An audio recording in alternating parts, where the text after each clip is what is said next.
ایک شخص آیا مجھ سے ملنے کے لیے، خواجہ سرا ہے، میں تو پہلی دفعہ زندگی میں کوئی خواجہ سرا مجھ سے ملا، میں سمجھا کہ پراپر آدمی ہے، اتنی بڑی اس کی داڑھی اور رنگ ماشاءاللہ بڑی مردانہ وجہ، لیکن جب بات چیت کا انداز ہوتا ہے تھوڑا سا وہ ایٹیٹیوڈ سے اندازہ ہو گیا کہ یہ مکمل مرد نہیں ہے، تو اس نے مجھے خود بتا دیا میں خواجہ سرا ہوں۔ میں نے کہا بھائی ہم سے ملنے کے لیے کیسے آیا آپ، اتنی بڑی داڑھی آپ کی؟ اس نے اپنا جو واقعہ سنایا نا، میں 3 دفعہ وہ واقعہ سناتے ہوئے رویا ہوں، اور جب وہ سنا رہا تھا اس وقت میرے آنکھوں سے آنسو نکل رہے تھے۔ اس نے یہ ابھی بھی میرا بیان سنتا ہے وہ، اس نے واقعہ سنایا کہ میں جب پیدا ہوا تھا نا تو میں خواجہ سرا تھا، گھر میں ایسا بچہ پیدا ہو جائے والدین کی طرف سے عزت نہیں ملتی، جب 10-12 سال کا ہوا تو نہ بھائی مجھے عزت دے رہا ہے اور نہ میرا والد مجھے عزت دے رہا ہے۔ میں بھائی کے ساتھ کہتا ہوں مجھے باہر لے کے جاؤ تو وہ کہتے ہیں لوگ میرا مذاق اڑائیں گے تمہیں دیکھ کے، ظاہر ہے اس کی حرکتیں تھوڑی زنانہ لڑکیوں والی حرکتیں ہوتی ہیں، اور والد بھی کہیں محفلوں میں نہیں لے کے جا رہے، ایک مذاق اڑایا جاتا ہے۔ کہنے ایک دفعہ میں کہیں گزر رہا تھا تو یہ جو ہوتے ہیں نا خواجہ سراؤں کی پوری ایک جماعت تھی، انہوں نے مجھے پہچان لیا، دیکھا اتنا اچھا، اس وقت نہ اس کی داڑھی اور یعنی اس میں خواتین والی ہی علامتیں تھیں زیادہ،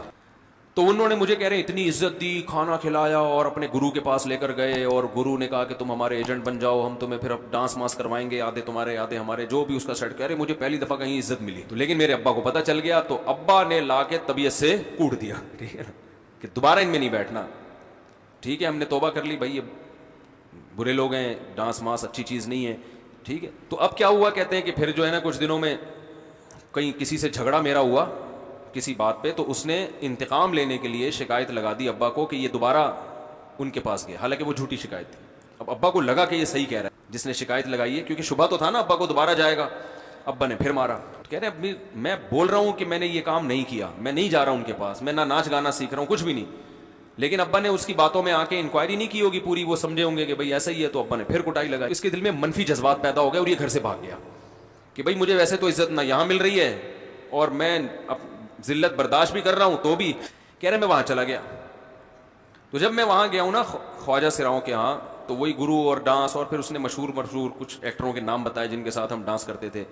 اور پیسے آنا شروع ہو گئے، آدھے گرو کی جیب میں آدھے ہماری، اور ہٹو بچوں لیکن ظاہر ہے یہ کوئی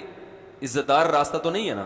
کہہ رہے ہیں کہیں سے تبلیغی جماعت میں حضرت مولانا طارق جمیل صاحب آ گئے، انہوں نے اجازت مانگی، ہمارے گرو کو پیغام بھیجا بھائی مجھے ایک دفعہ یہاں آ کے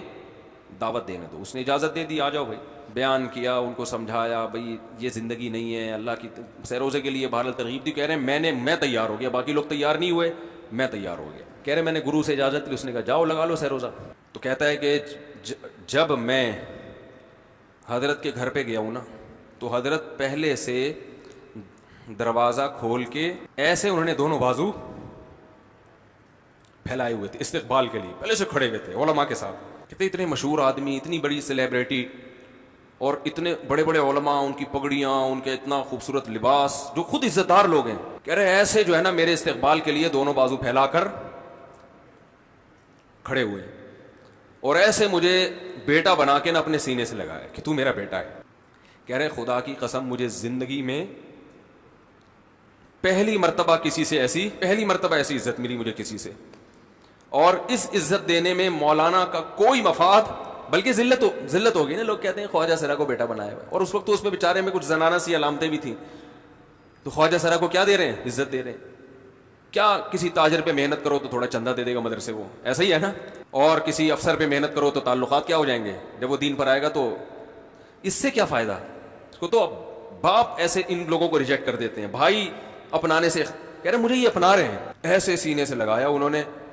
اور مجھے سہروزے کی جماعت میں اپنے ساتھ لے کر گئے، کھلاتے تھے، بڑا خیال رکھوایا میرا۔ کہہ رہے اس کے بعد پھر میں نے گرو سے اجازت لی، وہ گرو چھوڑتے تھوڑی، ان کو پیسے ویسے دیے، جان چھڑائی نا، وہ بھی غلامی کی طرح نکلنا پڑتا ہے، پیسے دیے پتہ نہیں کتنے لاکھ یا کتنے ہزار روپے، وہاں سے پھر نکل کے 4 مہینے اس میں بھی خیال کیا، پھر تبلیغ کے بزرگوں سے ملا، پھر انہوں نے پورا مجھے بتایا کہ بھائی تم یہ علاج کرو تاکہ تمہارے اندر یہ زنانہ علامتیں ختم ہو۔ تو وہ علاج کر رہا تھا ماشاءاللہ، اس انجیکشن لگے، انجیکشن میں ڈاکٹروں کی بھی مدد کروائی۔ یہ ایسی این جی او ہے میرے بھائی جس کو کوئی بھی این جی او نہیں کہتا، نہ ان کے کوئی اشتہار آ رہے ہیں، کتنے لاکھوں لوگوں کو اس طرح سے یہ لے کر بھی آئے اور ان کے مسائل بھی حل کیے، مگر نہ کوئی ویڈیو بن رہی ہے، نہ کوئی اشتہار آ رہا ہے۔ یہ تو اس نے خود مجھے بتا دیا نا، اور اس نے کہا ایسے سینکڑوں لوگوں کے ساتھ ہوا ہے۔ تو اس کی ماشاءاللہ داڑھی نکل گئی، اس نے کہا آہستہ آہستہ میں اللہ سے امید ہے کہ مکمل مرد بن جاؤں گا میں۔